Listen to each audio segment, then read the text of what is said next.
Check out this new hack a specialist taught me.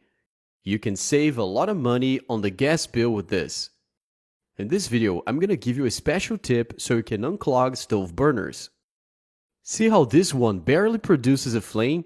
It's been clogged for a while at this point, and I can't even cook with it because it has such a weak flame, and sometimes it's even hard to turn it on. See the difference to this other one? And there are many people who, when the stove burner gets clogged, try to unclog it with some cleaning needle, but it works just for a while, because by doing so, you only push the dirt downwards. Soon, more dirt accumulates and the stove burner clogs again. But don't worry, because today I'm gonna show you a very simple tip that's gonna make your stove like new. And you're also gonna save a lot with the gas bill. So the first thing we're gonna use is baking soda.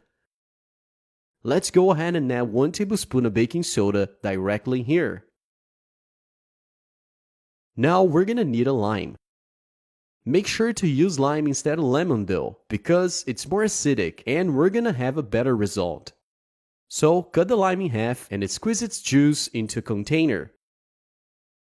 Then get some of it with the help of a syringe. You can also use a dropper for this. Now just go ahead and apply the lime juice directly here. The lime juice along with the baking soda is gonna do a deep cleaning, removing all rust, grease, and food residue that may be blocking the gas flow. And there's no using try to clean it with aluminum cleaner or soap. You need a powerful mixture to remove rust.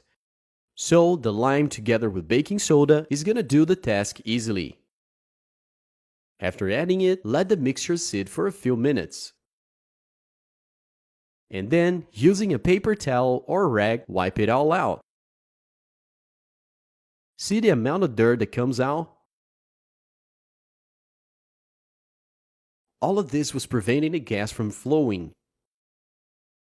So the gas was getting wasted while I paid the bill. And to think that many people have the same problem every day and don't even realize how simple the solution is. With this simple process, you have a strong and long-lasting flame, and for sure your gas bill will be much cheaper. See the difference here? Now my family and I can cook properly. If your stove has a weak or clogged flame, you'll already know exactly what to do. So that's it. I hope you liked it. Thanks for watching and I see you guys in the next video.